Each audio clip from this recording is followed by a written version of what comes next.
কেমন ঘুম আসছে দেখি এবার তোমার? তাহলে এটা করবো? হ্যাঁ, এটা কি বললাম? শ্বশুর বাড়িতে বাপের বাড়িতে গেলে হাত পা দিয়ে পরিষ্কার শান্ত হয়ে এটা করবে, ও করবে। ও একটা ব্যায়াম থেকে পড়িয়ে এলো, শুনছো? যখন এনার্জি ভাবতে হবে, কি খাদ্য দুটো, কি বললাম? তরল খাদ্য, তার মধ্যে হচ্ছে নুন, চিনি, জল, মনে আছে? পাঁচের বুঝি থাকে বেটার, বলে দিয়েছি। আর নুন হবে 1/4, তাই তো? 3 চামচ নুনে 1 চামচ দিয়ে এটা করে দেবে, দেখো। কিন্তু এটা স্টিলে করে দেবে না, কাঁচের বোতল যদি জোগাড় করতে হলে করে দেবে। স্টিল অ্যালাউ নয়, আর প্লাস্টিকটা অ্যালাউ নয়, বুঝতে পারছো? আর তার আমার মধ্যে দামি বোতল কিনতে হবে। হ্যাঁ, হ্যালো, ওই বোতলটা 180 টাকা দাম। ওই আর ওই ইয়ে করবে, আর যেন ফল একটা ও খায়, বাস। তুমি এটা খাও। কোন আম জুড়লাম, এই কোন সহজ সহজা, কোন কলা জুড়লো কলা, আজ আপেল জুড়লো আপেল। পেয়ারা আছে একটা, পেয়ারা তাহলে খাবে এরপরে? ভাত খাওয়ার পর।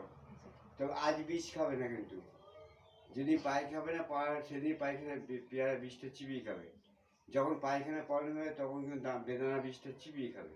আর যখন পায়খানা প্রবলেম নেই, শরীর স্বাভাবিক, তখন খাবে, ওটা না দিয়ে দেবে।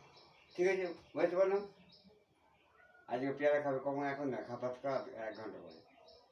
আর খাওয়ার আগে 1 ঘন্টা আগে জল, 1 ঘন্টা পরে জল, মনে আছে তো? এটা শোনো।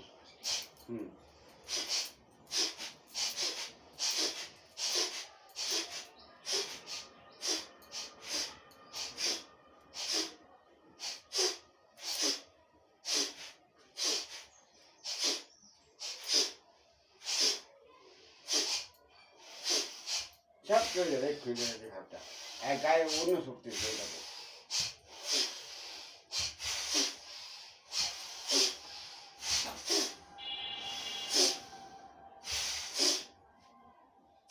এই ওই জল দিয়ে দাও 1 গ্লাস, গরম জল দিয়ে দাও, তুমি 1 গ্লাস জল খাও, শরীরটা দেখো অনুযায়ী চলে গেল।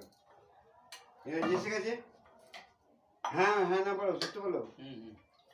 কোনো প্রবলেম নেই। এই এই রেশিওটা এই কদিন ব্যায়াম করবে, কিন্তু 2 বেলা করবে। মনে আছে? যেটুকু ড্যামেজ হয়েছে সেটুকু রিকভারি করতে হবে 3 দিনের মধ্যে, মনে রাখবে। আজ বেশি শুক্র শনির মধ্যে, হ্যাঁ, রবিবার দিন যেন দেখি ঠিকঠাক আছে। হ্যাঁ, এরকম ভাব। যা হয়েছে এটা একটা বিরাট শিক্ষা, ঈশ্বর যা করেছেন মঙ্গলের জন্য, মনে রাখবে। তোমাদের শিক্ষার চোখ খোলা দরকার ছিল। হ্যালো, এই কথা বলে শেষ করলাম। বেশি বকে বেশি কলে বাড়িয়ে লাভ নেই। বুঝতে পারি কি বললো? হ্যাঁ।